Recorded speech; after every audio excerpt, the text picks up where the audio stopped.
Hi guys, Iron Cameraman here. Yes, friends, you read the title of this video correctly. What exactly will be the ending of episode 79? Let me remind you that the next one is an anniversary, episode 80, and even a hedgehog can see it. Episode 79 is the bridge to it, the global setup. The stakes have been rising since episode 70, like a snowball, and reached their climax with the Watchmen of Doom, who destroyed the Cameraman base. I won't surprise anyone with the usual phrases like, it'll be epic, it'll be intense, there'll be a brutal cliffhanger, 30 Titans will arrive, kick the Duchess's ass, and rescue the TV man Titan. Bye everyone and good luck. No, friends, today it's different. I've collected facts, details, and without any unnecessary fluff, I'll tell you everything you need to know before watching part 3 of episode 79. And trust me, with every minute the video will get more and more interesting. So watch till the end, and don't forget to leave a like for the effort. Anyway, here we go. Let's start with the foundation, without which the rest won't make sense. In the leak, we see the large TV man holding a beacon, a tracking device.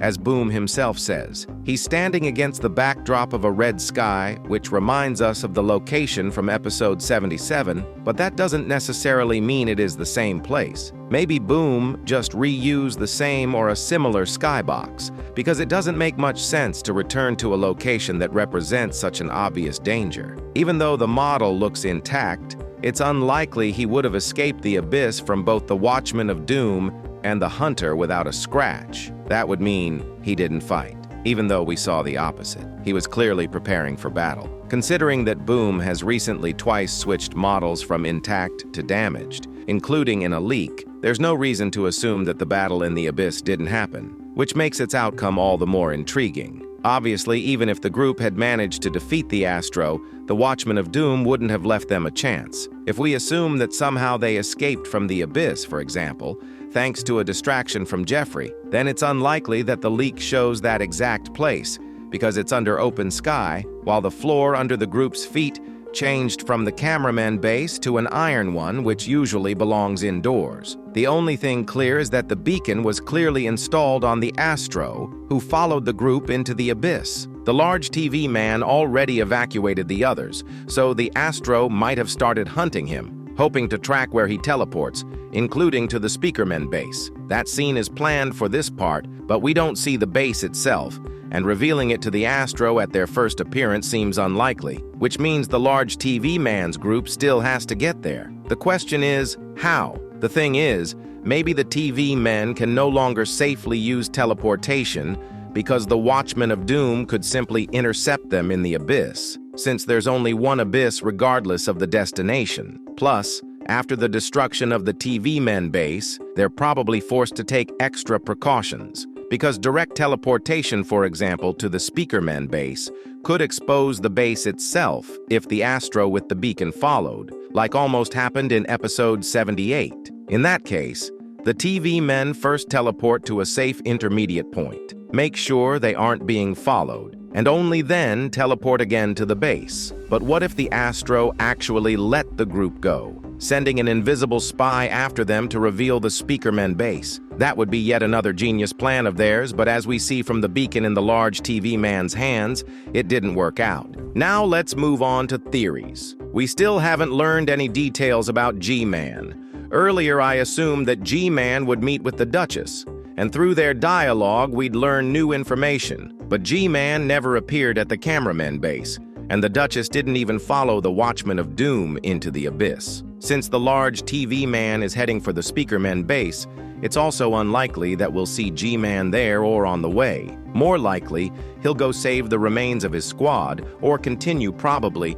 helping create the secret weapon. In that case, the most probable scenario is the translation of the dialogue between the fake G-Man, the UFO, and the scientist from episode 60. The thing is, the group includes the detective with his briefcase, clearly full of such materials, as well as a new skibidi language translator. We also know from episode 73 that cameraman recordings are stored, and even though that operator was destroyed, his broadcast was transmitted and recorded by another cameraman, and so on down the chain. So losing it seems unlikely. It's also possible that the detective will use the translator to communicate with other skibidi toilets, including G-Man's squad. who, judging by the dialogue with the Duchess, know more than the rest. Here's something interesting. Can the Watchmen of Doom hold the TV men inside the abyss? Because the UFO was able to hold the gates open, which means it intercepted control over them. So why couldn't the Watchmen of Doom intercept control over someone else's gates?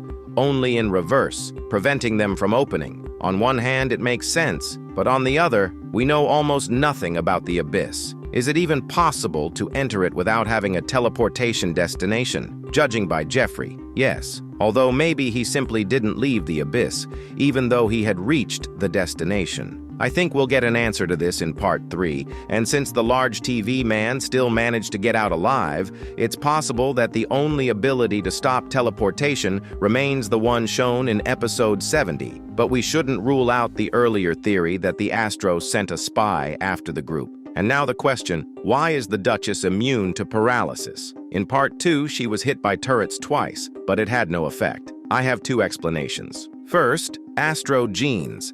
It's known that they give properties skibidi toilets don't have. That's why the Cameraman Titan burned the skibidi to the bone, but only fried the Astro. For the same reason, G-Man, even after losing some of his genes, like the red eyes, still retained laser vision, incredible durability, and high resistance to red radiation. Considering all this, Astro genes may also grant resistance to paralysis. Second explanation, technology. The thing is, when the turret attacks the Duchess the second time, we can clearly see her core glow blue. We've already seen a similar technology in the TV Man Titan, absorbing energy with his core. Only for the Duchess, it seems to work across her whole body. In her clothing or her body itself, there could be conducting channels, like wires leading to the core. When paralysis attacks the Duchess, the energy just gets redirected into the core, where it's absorbed. Maybe the scientist also had a similar lightning rod system, but since he didn't have a core, the energy wasn't absorbed, just dissipated into the environment. But it could just as easily be Astro genes. We already know from Boom that the scientist changed his height thanks to genetic intervention,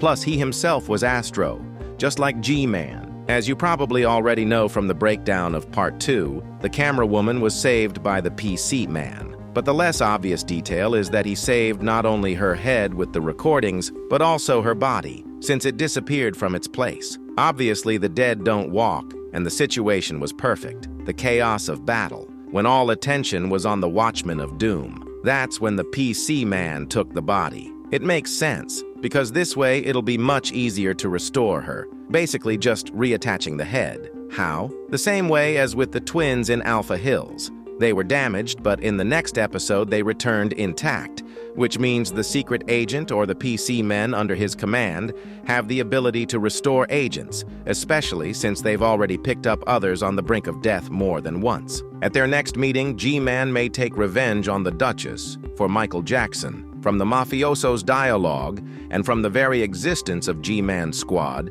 we can see his special bond with close comrades. And we've already seen proof of that with Juggernaut and the Scientist, for whom G-Man was also ready to avenge against the Titans in episode 73, even though the best option would have been negotiations, since he knew about the upcoming Astro invasion, which he tried to warn about in the end when nothing else was left. This also puts the secret agent in a very vulnerable position, because it was with his direct involvement that the Scientist was eliminated. I'm sure this, just like the death of Plunger Man, will still backfire on him in the future. If you enjoyed today's breakdown, subscribe so you don't miss the next ones, leave a like for the effort, and share your thoughts and theories in the comments. See you next time.